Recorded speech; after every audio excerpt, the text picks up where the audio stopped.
So hey guys, welcome back to today's video. Today we have question Leetcode 1718.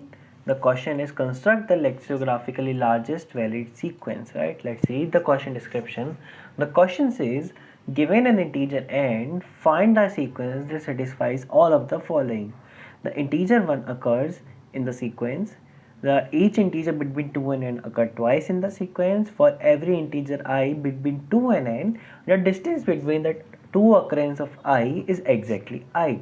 Okay, so basically we have to construct an array, right? We have to construct an array such that each element between 2 and n occurs twice in the array, and integer 1 occurs only one time, and the distance between the two occurrence of any number is exactly equal to that number, right? And what's the distance between those two numbers is absolute difference of their indexes. Okay, let's understand this problem clear by some examples. So we are given a variable n, right? So say we are given a variable n, right? So let's take some example for say n equal to 1, right? So for say n equal to 1, so n equal to 1 is an easy case, right? We have actually just write the question before, right? So we have basically following condition, right? Integer 1 occurs one time, integer from 2 to n occur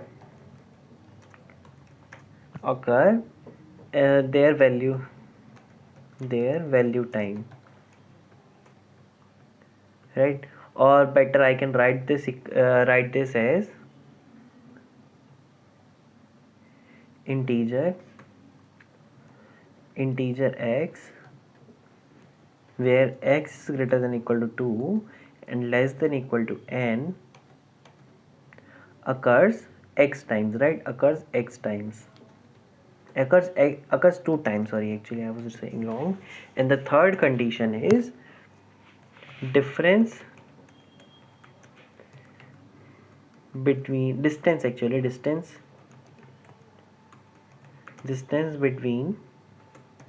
both the occurrence is x, right? No problem with that. Let's see some example. Say n equal to 1. Let's change the color as well. So let's say n equal to 1, right? Then in that case we know that there's only one integer, right? So in that case we would get only 1 as my answer, right? For n equal to 2, let's see what we can do, right? For n equal to 2, we have two occurrence of, right? We can have this array or we can have following array, right? 1 2 comma 1 comma 2, or maybe an array 2 comma 2 comma 1, right? Out of these three array, you will notice that this first array, right? This first array this first array doesn't follow the third condition, right? The first condition is satisfied, that one occurs one time, two occurs two times. Second condition is also followed, but the third condition, that the distance between both the occurrence is x, is not followed in this case, right? Similarly, in this case, first condition is satisfied, second condition is satisfied, and third condition is also satisfied. Why third condition is also satisfied?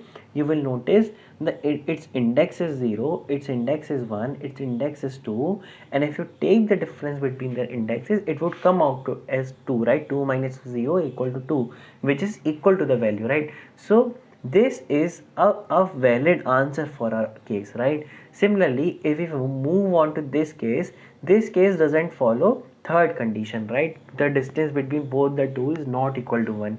So in this case, I can say, just remove these stuff, right? I can say for n equal to 2 also there is only one possible answer, which is this case, right?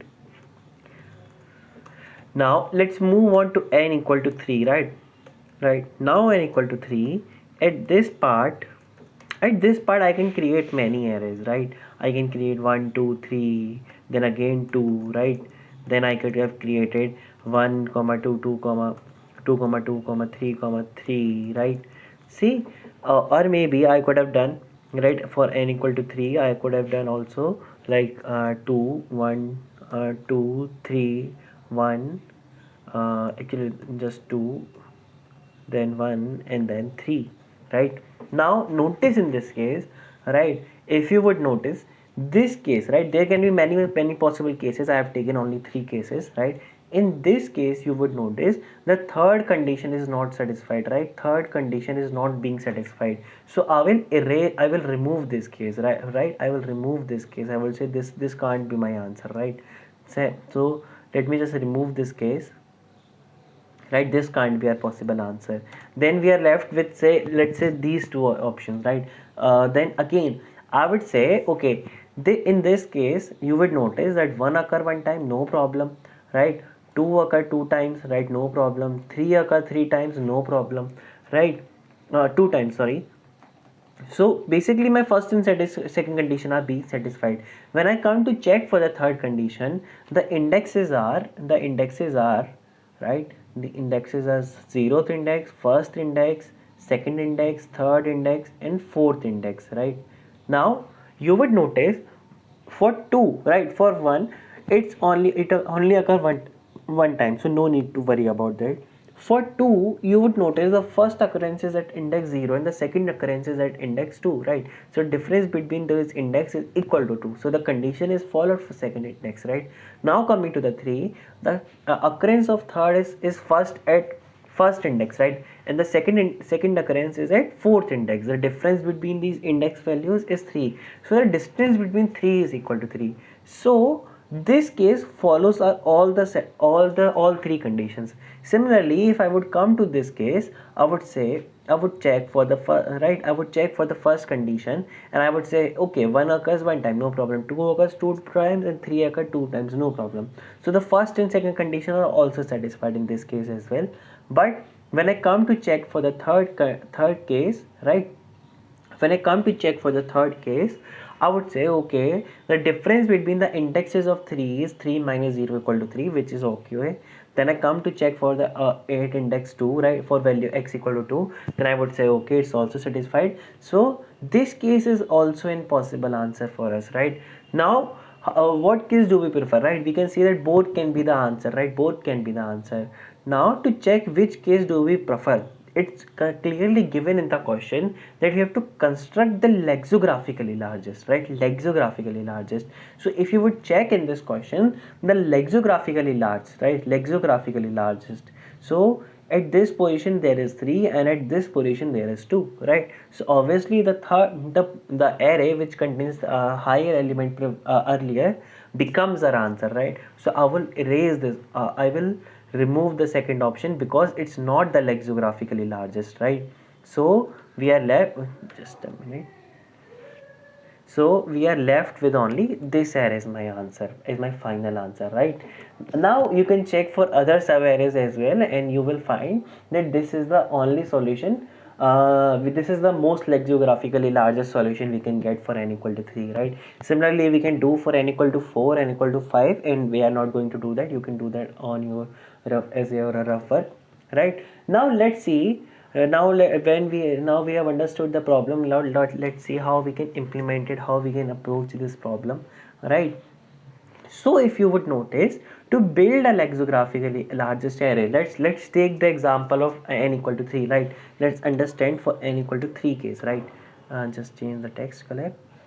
Let's take the example for n equal to 3, right? So for n equal to 3, you would notice, right, you would notice that the final answer array, right, the final answer array size would be,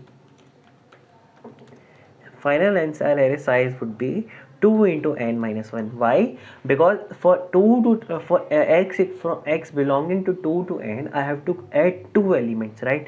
But for first element I only need to add 1 element, so my final answer array size would be 1 element, right? And you would notice that every element, right, let's say my that my answer of I will less than equal to be x, right? That my variables would come between from 1 to x, right? What my value of the that array can be, right? That would come between 1 to x, right? No problem with that. Okay, So basically in our, for n equal to 3, there would be 5 elements and my x would be 3, right? No problem with that for n equal to 3. Right, now let's see, we have to create an array which contains 5 elements, right? Which contains 5 elements. So actually just create an empty array in which originally all the elements are 0 and contains 5 zeros, right? Why 5 zeros? Because our array size is 5, right? Final answer array size is 5, right? No problem with that.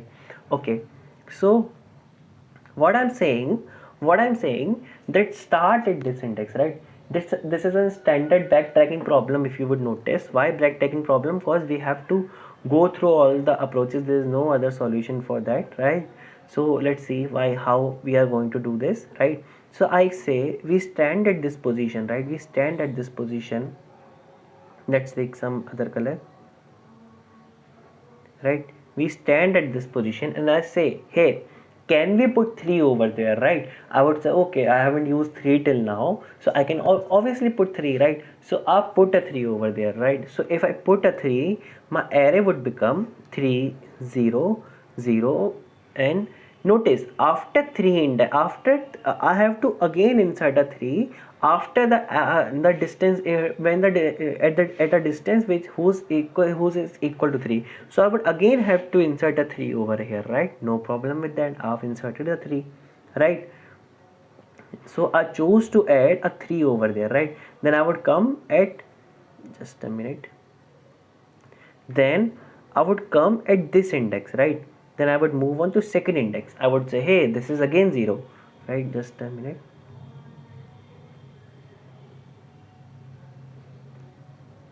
right? I've again added a then I would come to this index. I would say, hey, can I add a 3 over here, right? But if I add a 3 over here, I would notice that I have already used 3 and I can't use 3 again, so I have to add a 2 over here, right? So I would add a 2 at this index, right?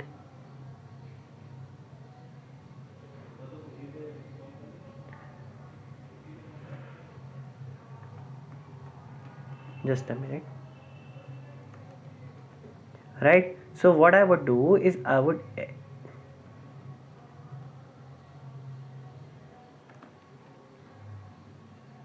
just a minute, right? So what I would do is I would add a 2 at this index, right? What I was saying. So when I add a 2, notice that now I have now this this this doesn't follow the case, right? So I have to update the 2 or 3 element at the same index, right? Either I have to put a through 2 or 3 element at this index, right? So obviously I can't put both the element at this index, so I would reject this tree, right? I would say I cannot put the 2 in this case, right? I cannot put the 2 in this case. What I had put, right? I had put 3 in this case. In this case I had put 2, right? So I cannot put a 2 over there, so I would come back to this stage, right? Then I would say, hey, just a minute, then I would say, hey, can I add a 1, right? Then I would go for 1, right? Just a minute, then I would go for 1, right? So if I put a 1, right? So if I put a 1, you would notice my array would become 3 1 0 2, and it would remain 3, right? So I can put a 1, right? I can put a 1, no problem with that, right? I would also write that I have added a 1 in this case at this pointer, right? And my pointer moves to the next location, right? Moves to next location. My pointer moves to next location, and I would say, hey, can I put a 3 over here? No, I cannot put a 3 over there, right? Hey, can I put a 2 over there? Yes, I can put a 2 over there. So if I add a 2 over there, right, let's just do this, right? So if I add a 2 over there, so if I add a 2 over there, then my array would become 3 1 2, right? 3 and then again 2, right? You would notice I've got this, right? So I've added 2 at this index, right? So I've added a 2 at this index, right? I've added a 2 index at that index. Now after that, when my pointer comes to this location, right, my pointers comes to this next location in the 3 index, it would notice that it has already been occupied, so it would move on, right, it would move on to next location. Then I would say, okay, hey, this is also been occupied, so it would move on to next location, and we have reached the end of the array. And by doing so, we have reached the end of the array, and this is one of the possible answer we can have, right, this is one of the possible answer we can have, right. Similarly, then I would backtrack other cases, right. What if I had put 2 over that at that place, right, what if I had put 2 over that case, right. Then I would again check for, right, then I would again check if I had put 3 over that index, right, if I put 1 actually over that index. Then I would check for all these sub paths, and I would say, hey, whatever the maximum, whatever the lexicographically largest of all these cases, I would return that as my answer, right.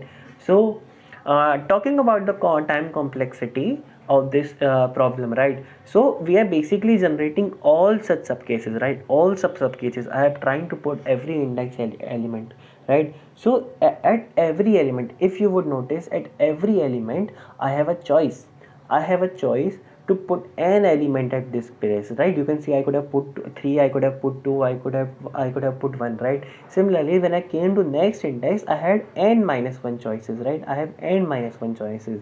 Then in this case, I had n minus 2 choices, right. So you would notice at each position I have a choice to either put n minus 1 element, then I can put n minus 2 element, right.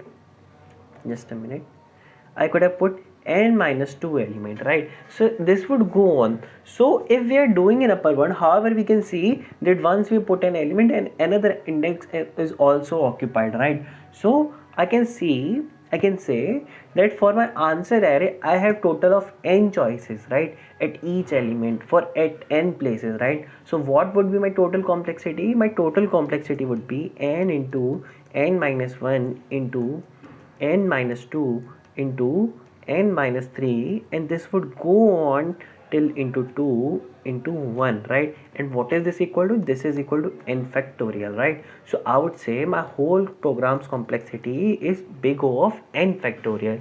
Now you would worry that this program isn't going to run, because if you would scroll down a little, you will see that the time complexity of that the given n constraint is 20, right, and O of 20 factorial is approximately 10 to the power 18, right. So you would say this program won't bug, but you notice that we are also pruning some of these branches, right, just like how we pruned this branch, and how we didn't pursue any further as soon as we notice that there is no possible solution in that case, right. So we are saying there is an upper bound of O of n factorial, but in reality the time complexity will be much less, right.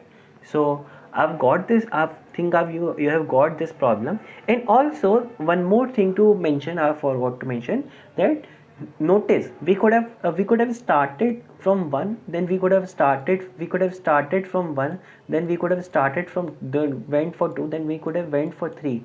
But since we are trying to find the lexicographically largest, right, lexicographically largest, it's optimal to start with the largest value first, right, start with the largest value first. By doing so, you can notice that we got the solution earlier, right, we got the solution earlier. Otherwise I would have to check for all the cases where the first element was 1, then I would have to check for all the cases where the first element was second, right. But instead I preferred a lexicographically largest value, right, I preferred a lexicographically largest value at smallest index, right. So that's why we are saying O of n factorial, but we got the solution quite earlier, right. You can see we didn't even traverse all 6 cases, right. Because for 3 it would be a 3 factorial, which would be 6. We got a solution in a second iteration, right, we got a solution in a second iteration.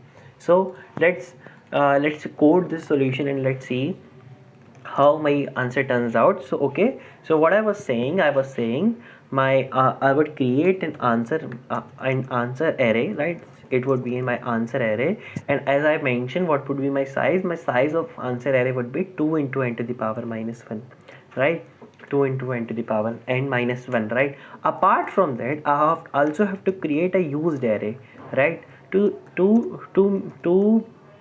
know what numbers I have used earlier, right? So I would create n plus 1 array size, right? Since and how would this array work? So basically when I came to this index, I knew that the 3 hasn't been used, so I would check for that value. If that value at that index is 1, that means that the value has been used. If the value is that index is 0, that means the value hasn't been used, right? Then I will create a helper function which will help me in trying out all the solution and backtracking, right? And last I will return my answer variable.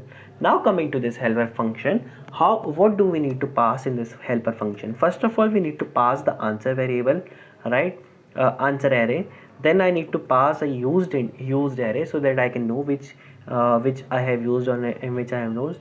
See, and the third, I have to pass this right pointer, right, which was indicating if I am which index I am, right? And apart from that, I can pass any variable to help me, right, in further complications, right? Then I will create a function private boolean, right? Why boolean, I will explain. Why I have declared this data type as boolean, right? This is my helper function. It will take an index, the current index at which I am, right, an integer answer array, right, and an integer array of used, right, and variable n, right? What's my n, right? So I would say okay, for index, for int I equal to n, right? I could have maximum put I, right? I could have maximum put n over there, but then I could have choose n minus, then I could have put n minus 1, then I could have put n minus 2, right? So I am saying I could have put n over that index, and I could have gone up to 2, right? Why 2, why not? And I could have gone 1, right? Let's for now say like I could have gone till 1. However, this is wrong, right? I will tell you why, right? Then I could have said, if my current I has not been used, right? If my use of I is 0, and say if I put a value I at that index, right? If I put a value I at this index, right? If I put the value x at, actually just name it as x, right? Because I was using x, right? So if I put the value x at index I, then I also have to put that value at index I plus x, right? Index plus x, right? So I need to ensure that the index plus x is within our bounds, right? Index plus x is within our bound, and any element at index index plus x is also equal to 0, right? The value is not being occupied, right? As you would see in this case, the value was already occupied by 3, right? And we were trying to insert 2 at this place. So this is what this condition is doing, right? So if my all of my conditions are satisfied, I would say I have used x, right? I have used x, right? I would insert these values in my array. I would say insert the element x at index, right, and also at index plus x equal to x. Then I would then I would do a recursion. I would say, hey, if helper of answer, just a minute, I will do this so you can see the code clearly, right? And I would say I would pass the index, right? So my next index would be index plus 1, right? I would pass the answer variable, answer array, the used array, and the variable n, right? And if it returns true, right? If right, now how will this recursion end? Now how will this recursion end? This recursion will end when index reaches the other length of array, right? When index reaches the length of array. So if index reaches the length of array, then we know that we have processed all the elements, and there were no such cases where I had to prune the branch, right? So in that case, I can return the true that I have found the answer, right? That's why I declared the data type variable, so it helps me in backtracking, right? Now I have found the answer. If I have found the answer, then obviously return true, right? I would return true. If I haven't found the variable, then again mark these value again available to be used, right? Again available. So that's why I have again marked them as 0. However, there is one more case that we are doing it this for 2 elements, right? However, we don't need to insert every element twice, right? There is a special case for 2. That's why we will mention it explicitly, right? We will mention it explicitly that if used of 1, right? So let's say we weren't able to put any value between n and x, then we come out of the loop, right? Then we come out of the loop, and if I will check for x, I will check for 1, right? If and I will say if my 1 hasn't been used till now, then use the 1, then use 1, right? Then I will say I've used the 1, and I would say answer of index equal to 1, right? And I would say if answer of nahi, then I would say, then I will again recur, and I will again recur, and I will say go for index plus 1 and say pass the variables, right? And if it returns true, then return true, right? Then return true. Otherwise, mark the 1 again as a variable, right? Then again mark the variable as available, right? And just a minute. And if there was no possible cases, then we have to return false. There's no possible solution, right? Let's run the code and see what happens. So it says an index out of bound. Why does it say index out of bound? Let's see.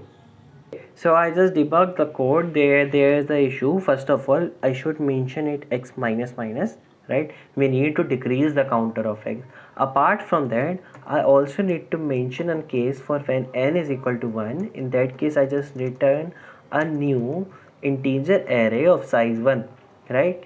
And also there's one more case, right? There's one more case. For example, say when a pointer reaches a location which is already been occupied, right? So I would say if answer of index, right, if answer of index is not equal to 0, that means that index has already been occupied. In that case, then in that case return the recursive function for next index, right? Just solve for the next index. Let's see what's my solution now. So it runs. Let's submit this code, and it got accepted, right? I hope you got the question. If you have any doubt, please let me know in the comment section, and follow for such more content. Please like, share and subscribe the video. Bye bye.